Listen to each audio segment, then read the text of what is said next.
네, 온조커피와 함께 네. 또 고기 드시고 나서 입 깔끔하게 만드시려면 네, 온조커피 여기 또 얼음 딱 넣어갖고 네. 아이스로 드시면 또 더 깔끔하죠. 그렇죠. 네. 자, 그럼 이제 본격적으로 우리 박병창 이사님과 함께 시장 이야기 나눠보도록 하겠습니다. 어서 오십시오, 어서 이사님. 오세요. 네, 안녕하십니까. 네. 네, 구운 고기는 잘 드시고요. 네. 네, 안방에서 몰래 부모님 몰래 고기 구워 드신 적이 있다 없다? 없다. 예. 예. 저도 뭐 크게 기대하지 않습니다. 그때는 무형 그릴이 없었어요. 예, 그러나 이제 무형글이 생겼으니까 이제 가능하다. 네, 애들 몰래 드실 수 있습니다. 네, 그런가요? 집에서 잘 안 구워 먹어가지고. 아, 집에서 잘 안 구워 드세요? 아, 이 근본적으로 문제가 있네. 집에서 잘 안 구워 드신다고. 냄새 많이 나잖아요. 근데 이거 냄새 안 나. 냄새 안 나요, 이거는. 그래요? 자, 이거를 못 놓쳤구나. 박병창 이사님이 그동안 집에서 안 구워 드셨던 이유가 집에서 구우면 냄새가 나니까 그런 거잖아요. 네. 이제는 이 기펠 4세대 와이드 무형 그릴이 있으면 집에서 구워 드시는 냄새가 안 납니다. 와, 이건 뭐 신세계죠. 네. 네. 진짜 좋네요. 그러나 뭐 설득은 충분히 안 된 것 같고요. 너무 강요하지 않겠습니다. 자, 그럼 박병창 이사님과 함께 오늘 시장 이야기 네. 한번 가볼까요? 그러시죠. 네, 네. 미국 나스닥이 3%, S&P 500이 2.24% 하락을 했습니다. 그러면 크게 하락한 거죠. 네. 그런데 이제 표현을 이렇게 해야 될 것 같습니다. 비교적 큰 폭으로 하락을 했습니다. 워낙에 급등하기 심했기 때문에 비교적 큰 폭으로 하락했다. 이런 표현이 좀 적당할 것 같습니다. 최근 시장 흐름을 보면은 급락했다 급반등했고 또 일순간은 변동성 축소하고 그랬는데 이제 재차 하락했습니다. 엔비디아의 저사양 칩의 대중고 수출 규제 이 내용으로 인해서 길주 중심으로 하락을 했습니다. 엔비디아가 6.87% 하락했고요. 104달러가 됐고요. 장중에는 10% 넘게 하락을 했었습니다. 그래서 반등을 장 막판에 하긴 했지만 전반적으로 길주 위주로 하락하는 모습을 나타냈고요. 조금 전에 밖에서 뉴스를 보니까 인텔도 저사양 칩 대중고 수출 규제한다. 얘기가 지금 나오고 인텔 저사양 칩도요? 예, 그렇게 한다는 지금 뉴스가 좀 나오고 있습니다. 근데 지금 여기 원고도 없고 내용도 없었는데 갑자기 제가 이렇게 뉴스를 밖에서 이렇게 쭉 보면서 어떤 생각이 들었냐면요. 트럼프 대통령이 1월 20일 날 취임했죠. 네. 1월 20일. 그럼 100일이면 이달 말이죠. 그렇겠네요. 이달 말이지 네. 않습니까? 그 100일 되면은 왜 대국민 연설이나 이런 기자회견 하잖아요. 네. 그런 생각 불현듯 들었어요. 이게 지금 그 안에 뭔가 빨리 해야 되는구나. 그런 생각이 좀 들었어요. 보니까 왜 그런 생각이 들었냐면 지금 바이든 대통령이 어제 무슨 뭐 어떤 행사에서 연설이 있었는데 바이든? 네, 바이든이 트럼프 대통령 100일도 안 됐는데 이게 뭐냐 이렇게 얘기를 했다는 내용들이 좀 있어요. 그거 보면 아마도 그런 거기서 뭔가를 얘기해야 될 거 아니에요. 그렇죠. 반대하는 사람들이 뭐 야 100일도 안 돼서 나라를 이렇게 망쳐놓냐 이제 이런 얘기를 할 테니까 네. 그러면 야 100일도 안 됐는데 우린 이런 성과가 있다는 걸 보여줘야 되는데 그랬을 것 같지 않습니까? 참. 아직까지는 뭐가 안 나오는 것 같고 굉장히 그래서 빠르게 하자 그러고 먼저 하는 데가 우선이다 그러고 좋다 그러고 그리고 굉장히 강하게 하고 있고 그런 게 아닌가라는 생각이 불현듯 그냥 들었습니다. 네. 실질적인 느낌상으로 네, 그런 느낌 들었다 말씀 좀 드리고 어제 시장 쭉 이어서 말씀드리면 1% 하락 출발했는데 계속해서 하락을 했고요. 중요한 점은 그나마 좀 위안이 되는 거는 나스닥이 저가가 4.5% 하락이었습니다. 3% 마감했잖아요. 네. S&P 500도 3.26% 하락했다가 마이너스 2.24%로 마감했거든요. 이 차트를 보면요. 이렇게 보면 별로 못 느끼는데 그림을 보면 직관적으로 느낍니다. 네. 요거거든요. 지금 쭉 설명드린 게 뭐냐면 이게 4월 2일이에요. 네. 폭락했다가 다시 원위치했고 그러면서 제가 이번 주 내내 말씀드리는 거는 이 위로 가는 건 어렵다. 네, 위로 어렵기 때문에 여기 있는 건죠. 이 상태에서 다시 밑으로 내려가는 상황이 될까봐 두려운 거지 않습니까 지금. 네. 근데 이제 어제 비교적 큰 폭으로 하락을 했단 말이에요. 그랬는데 이 밑에 보면 아래 꼬리가 이렇게 달려 있죠. 네. 그러니까 이게 여기서 지난번처럼 굉장히 투심이 안 좋은 상황이면 이게 아래 꼬리가 안 달리고 막 떨어졌을 거예요 밑으로. 근데 마지막이지만 그래도 반등을 좀 해내서 이 전체 이 차트를 보시는 분이 그림을 이렇게 봤을 때는 여기 급락을 했고 또 급반등했어요. 이 급반등한 양봉의 이 상당 부분에서 이러고 있는 거잖아요. 네. 그러니까 이 밑으로 내려가면서 굉장히 위험한 상황까지는 만들지 않았다. 그나마. 그나마 네, 이제 그렇게 좀 해석을 좀 해볼 수 있어요. 우리도 좀 비슷한 상황입니다. 자, 우리도 보시면은 여기가 4월 2일이고요. 그리고 나서 폭락했을 땐 여기인데 그걸 이제 원위치 했습니다. 네. 그래놓고 여기서 지금 왔다 갔다 하잖아요. 이 하단에서 움직이고 있으면 이거 이제 추락해갖고 그러는 거 아니야 이런 생각을 하잖아요. 네. 근데 요 위에 있기 때문에 그나마 좀 어떻든 마지막에 좀 반등을 해서 낙폭을 좀 줄였다라는 거에 좀 위안하는 이제 그런 상황인 거고요. 네. 미국 시장이 이렇게 계속 투심이나 아니면 이제 수급상으로 빠지는 이런 이유는 물론 우리나라 개인 투자들이 미국 시장 어마어마하게 지금 사고 있긴 합니다. 그렇긴 한데 글로벌 IB들의 펀드 자금은요 미국 시장에서 계속 빠져나가고 있어요. 그 계속 제가 이제 자료를 보면서 오늘은 안 가져왔는데 보고 있는데 계속 빠져나가고 있어요. 그러면서 유럽이나 네. 그리고 일본 그러니까 주식 시장만이 아니고 뭐 외환 시장이나 이런 데서 국채 시장 이런 네. 데서는 다른 쪽으로 좀 빠져나가고 있는 그런 상황에 지금 현재는 지속되고 있습니다. 그러면서 가장 많이 가는 쪽 하나가 금이에요. 그래서 역사적 신고가를 냈습니다. 3,357달러. 그래서 제가 이걸 보면서 맨날 금가격 볼 때만 생각나는데 옛날에 우리 3프로에서 개미도 뚠뚠이라고 한 적이 있었어요. 예, 있었어요. 네. 그때 연예인분들하고 같이 하고 그랬잖아요. 그때 그 연예인분들 중에 몇몇 분이 금이 제일 안전해. 우리 주식 얘기하고 있는데 그냥 그만할 거야. 네. 그게 계속 기억이 나요. 왜 기억이 나냐면 그때가 얼마였냐면은 2,000달러가 좀 안 됐을 때였어요. 2,000달러가 좀 안 됐어요. 1,800 몇십 달러였어요. 거의 2배로 갖고 있는 그런 상황이 그러네요. 있습니다 지금. 근데 금 시장 역시도 지금 자금이 그쪽으로 빠져나가고 있는 금으로 몰리고 있는 상황이 지금 되고 있다고 좀 보셔야 됩니다.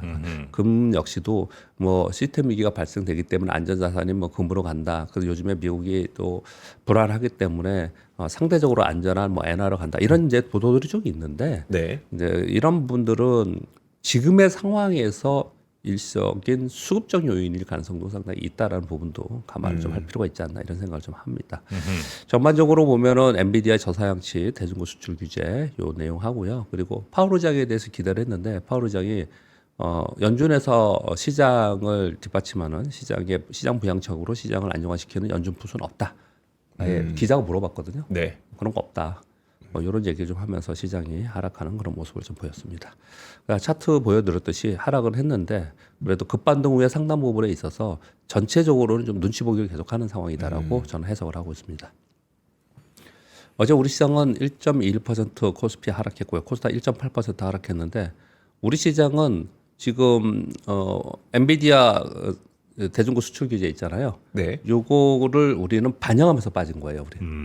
그렇죠. 어제 삼성전자가 마이너스 3.3%, SK하이닉스가 마이너스 3.65% 하락했어요. 그러니까 당연히 큰 폭으로 하락을 할 수밖에 없는 상황이었죠. 근데 1.2% 하락을 했습니다. 다른 쪽에 좀 방어를 해줘서 그런 모습이거든요.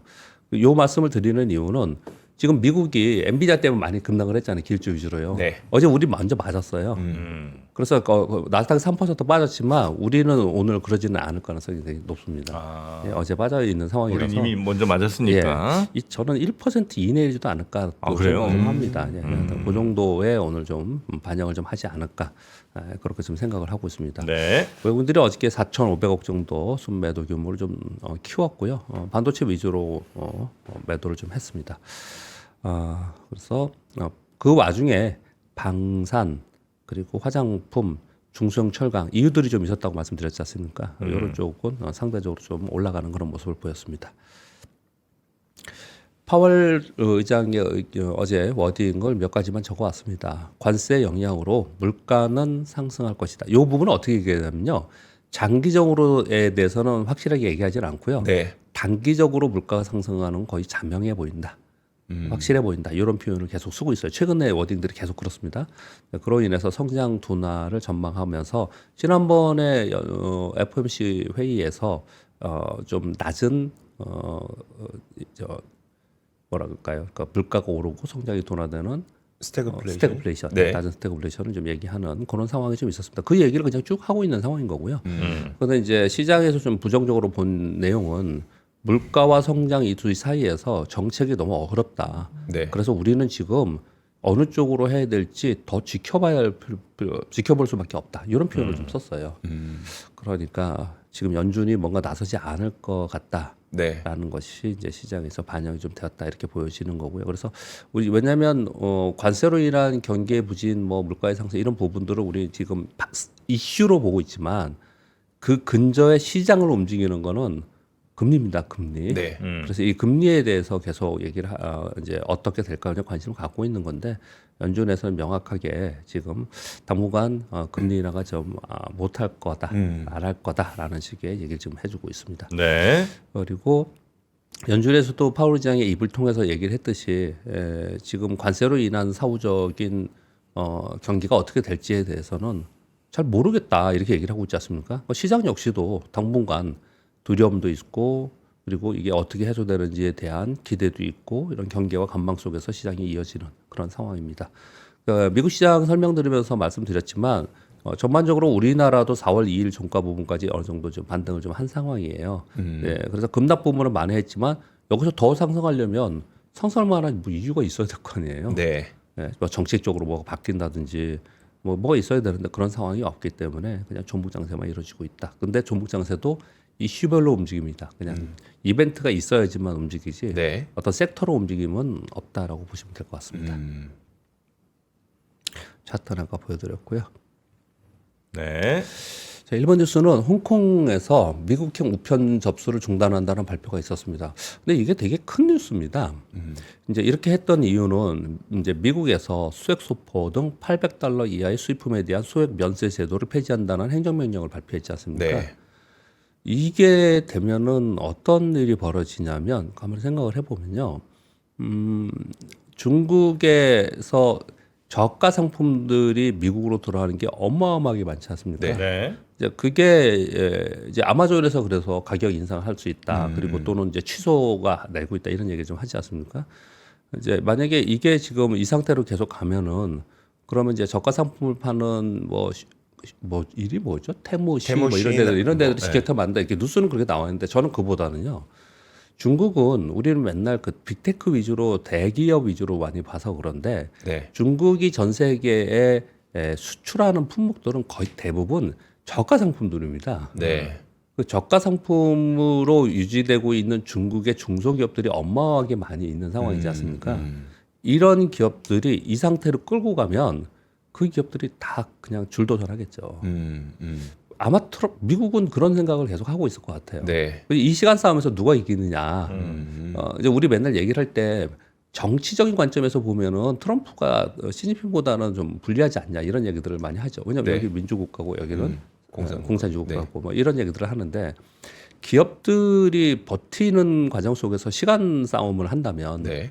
이거 그러면 중국이 이게 나중에 이게 이겨낼 수 있겠느냐 이런 얘기들을 계속 하고 있는 상황 속에서 굉장히 강력한 이 행정명령이라고 이제 해석을 많이 하거든요. 네. 네, 그런 가운데 그러면은 거의 맞대응해서 홍콩에서도 미국형 우편 접수를 중단한다. 막 이런 얘기를 지금 하고 있는 상황인 거고요.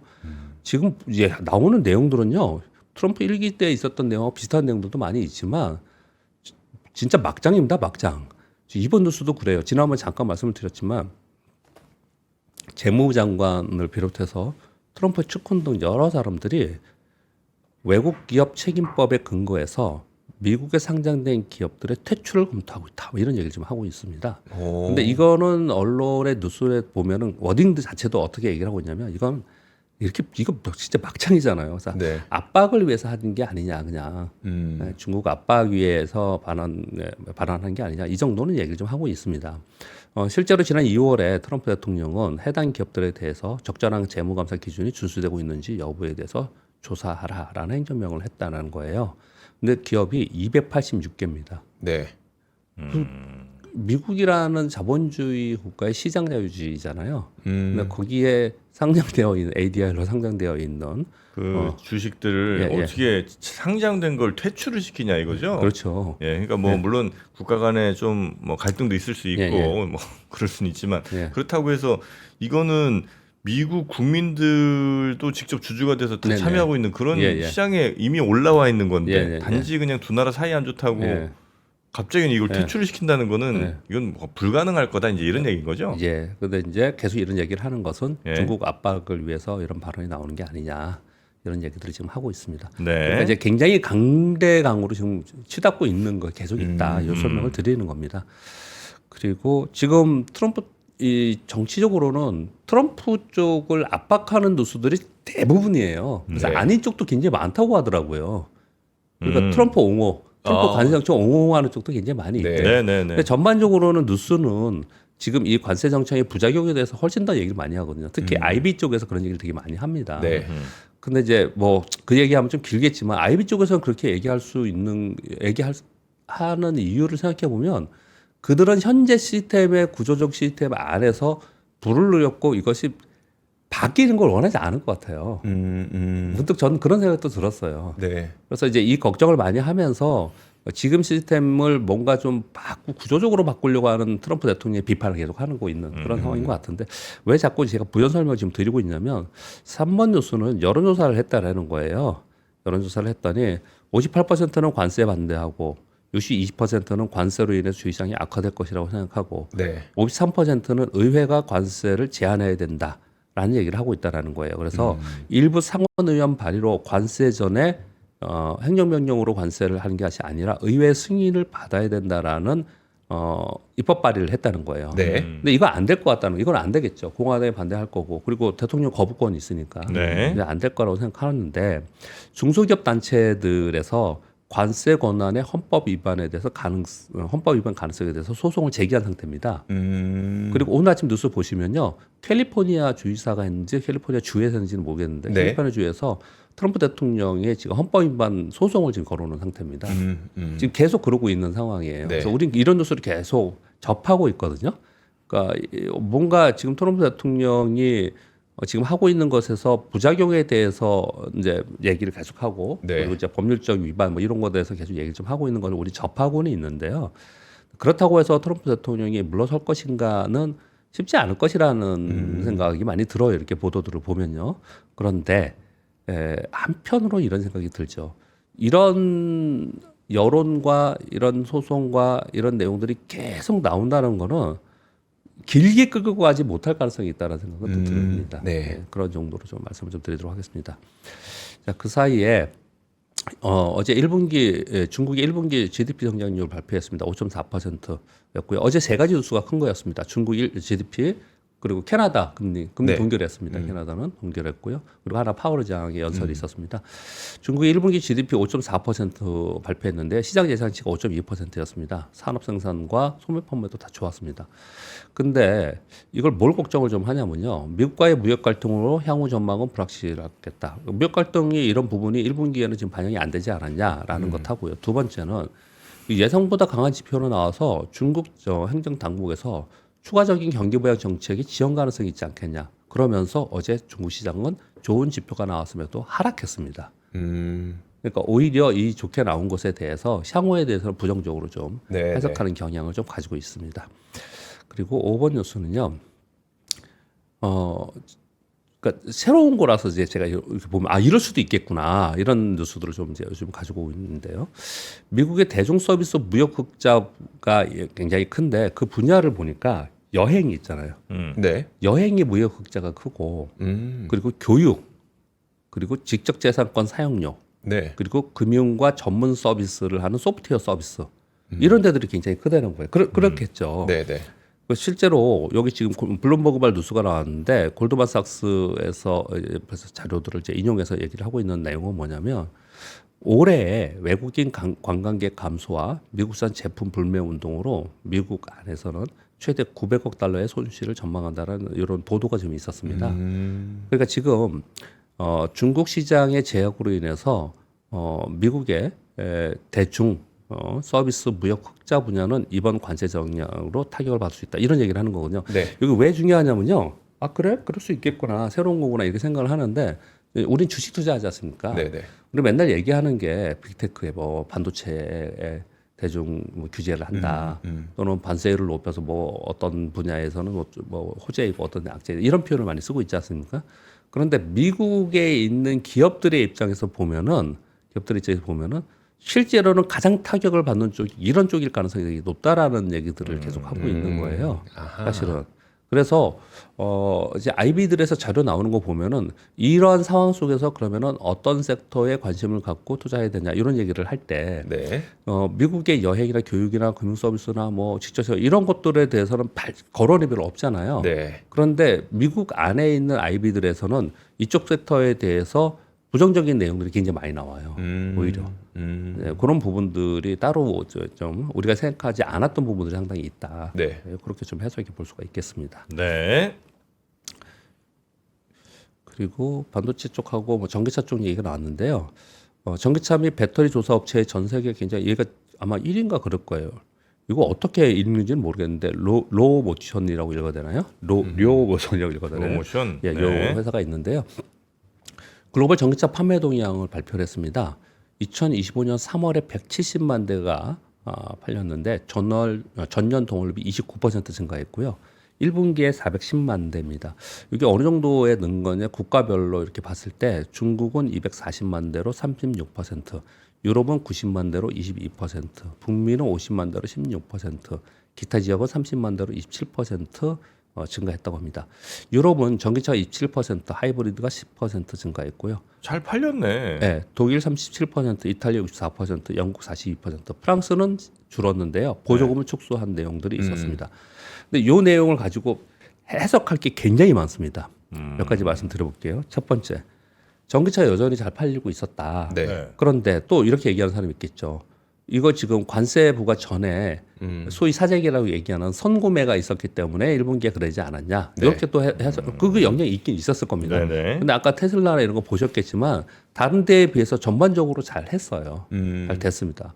그래서 여기에 더불어서 아까 그 우리 기자님이 배터리 얘기도 좀 하던데요. 네. 배터리도 많이 늘었습니다. 사실. 배터리도 많이 늘은 부분이 있어요. 그리고 또 한 가지는 뭐냐면요. 여기에 특히 유럽이나 미국에 판매된 전기차나 아니면 배터리가 중국산이 많았냐? 그렇지 않았어요. 중국산 많이 줄었습니다. 네. 그러면 다른 쪽 어디서 한 거예요. 근데 그 자료들이 자세히 지금 안 나오고 있어요. 이제 나오겠죠. 앞으로. 네. 자세히 안 나오고 있는데 다른 데에서 그만큼 중국이 줄은 만큼 늘어난 거예요. 대표적인 예를 하나 들어보면요. 우리 조선 있지 않습니까? 네. 조선이 지금 중국이 전년 동월비 1분기에 90% 정도 감소했대요. 수주가요? 네. 중국이요? 네. 왜 그럴까요? 입항 수수료 내야 돼요. 예, 입항 수수료 때문에 중국산 수주를 못 해요, 이제. 아니, 중국 배, 중국 부품 앞으로 중국하고 수주 이런 거 하지 못하는 거예요. 그러면서 중국이 그만큼 줄고 굉장히 많이 줄었다고 합니다. 그러면서 누군가 그러면은 그 수주는 다른 데서 받아갔겠죠. 네. 근데 이런 부분들을 지금 얘기를 하는 거거든요.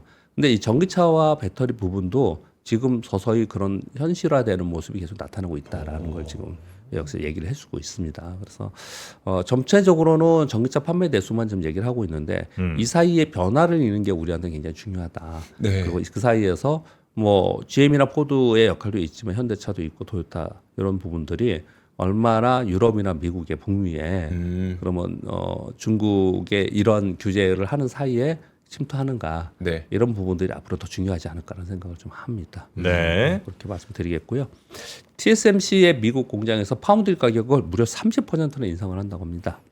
오. 고객사 주문 쇄도로 인해서 그러니까 미국 공장에 하는 거잖아요. 네. 그러니까 이 공장에 풀 가동해도 이게 수요를 못 따라가는 거예요 지금.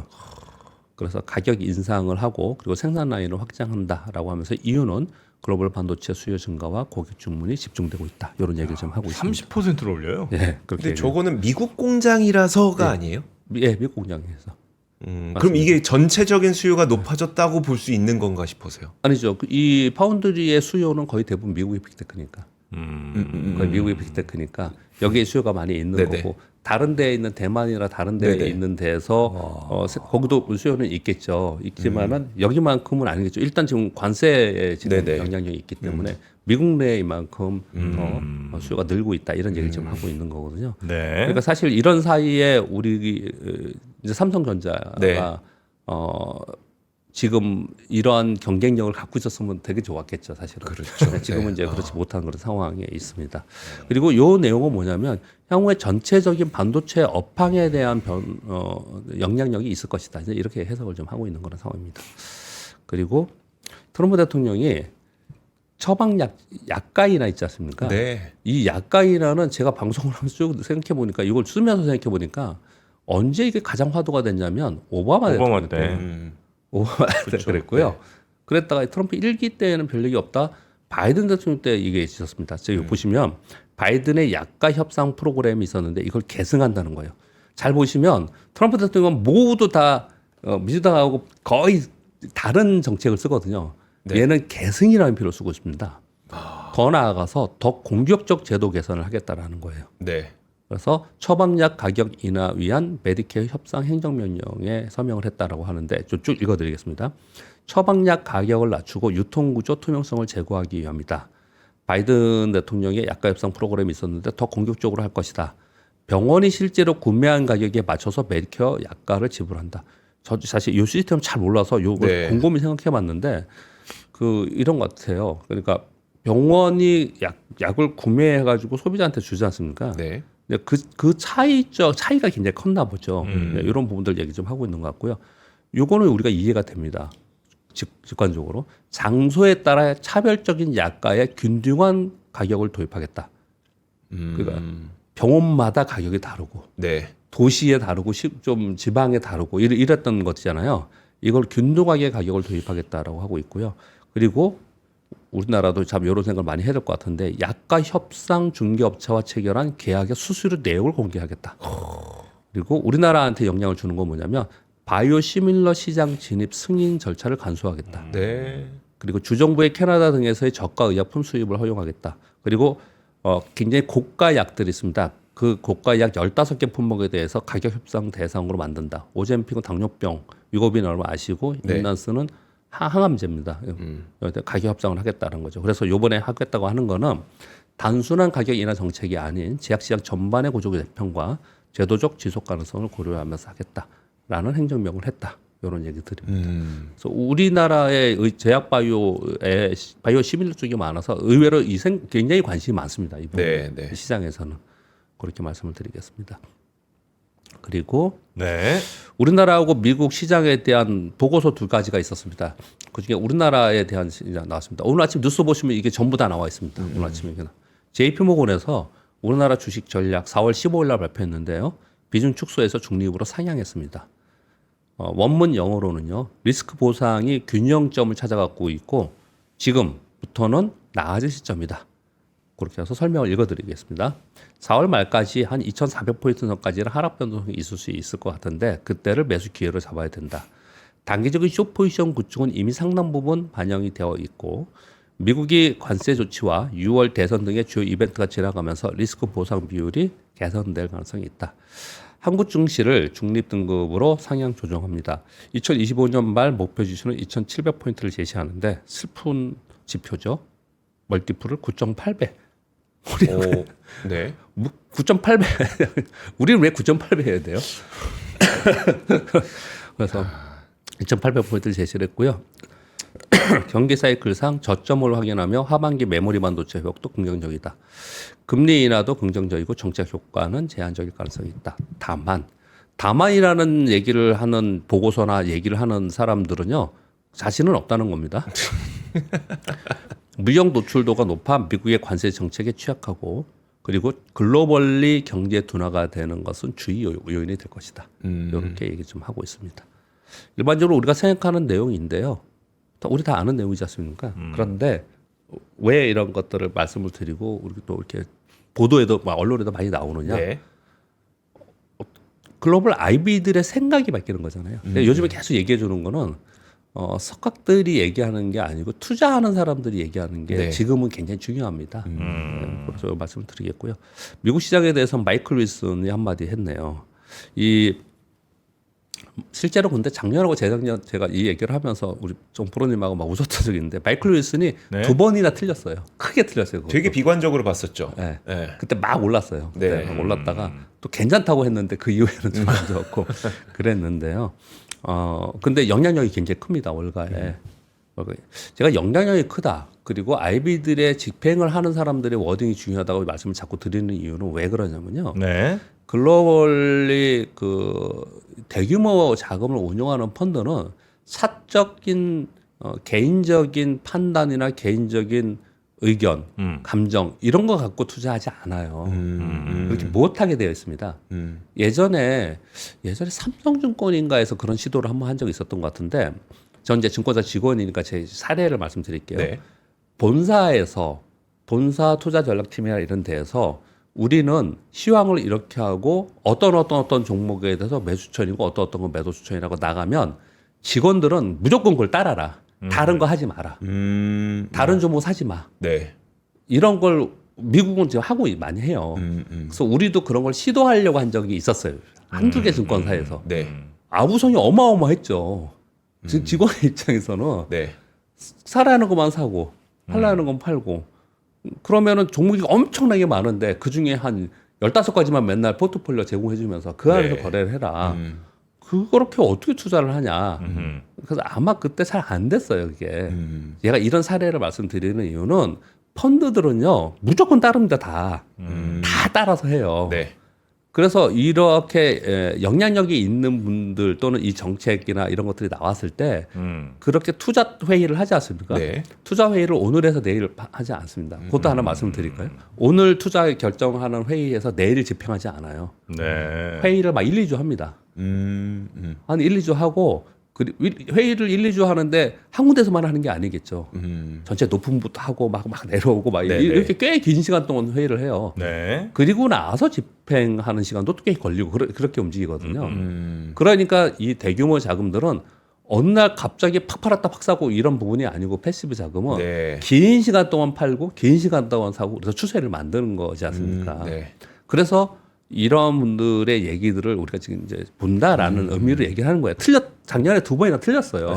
그렇지만 이제 말씀을 좀 드리는 건데, S&P 500의 당분간 5,000에서 5,500포인트 박스권을 전망을 하면서 최악은 지났지만 안심할 수 없다 그랬는데, 이건 뭐 중요하지 않고요. 지수도 중요하지 않고요. 네. 상방 요인과 하방 요인은 굉장히 중요하고 저도 여기에 공감을 합니다. 이렇게 생각합니다. 상방 요인은 연준이 금리 인하를 하거나 10년 만기 국채 수익률이 4% 아래로 하향 안정화되거나 미중과 무역 합의가 되면 당연히 상방 요인입니다. 그렇죠? 네. 근데 요거는 어떻게 될지 몰라요. 뉴스를 봐야 되고요. 그리고 요것도 앞으로 이제 플로어로 보면 돼요. 근데 우리 눈으로 볼 수 있는 건 10년 만기 국채 수익률이에요. 그래서 이게 핵심입니다. 당분간은. 그렇게 말씀을 드리겠고요. 하방 요인은 미국 및 기업의 신뢰 약화, 고용 둔화, 소비 위축으로 인한 경기 둔화. 이건 매일 우리가 얘기를 지금 하고 있는 거고, 여기도 똑같이 얘기를 했습니다. 10년 만기 국채 수익률이 5%를 상향 돌파하면 시장이 급락할 수 있습니다. 네. 그래서 10년 만기 국채 수익률을 굉장히 중요하게 지금 월가에서 보고 있구나라는 것을 읽을 수 있는 대목입니다. 그래서 이걸 전해드립니다. 네. 이런 상방 하방 요인들을 우리가 잘 좀 염두에 두고 있다가 어떤 일들이 벌어지는지를 좀 잘 보고 민첩하게 좀 대응을 해야 되겠습니다. 오늘도 박병창 이사님과 함께 오늘 시장 얘기 나눠봤고요. 내일 아침도 잘 부탁드리겠습니다. 고맙습니다. 감사합니다.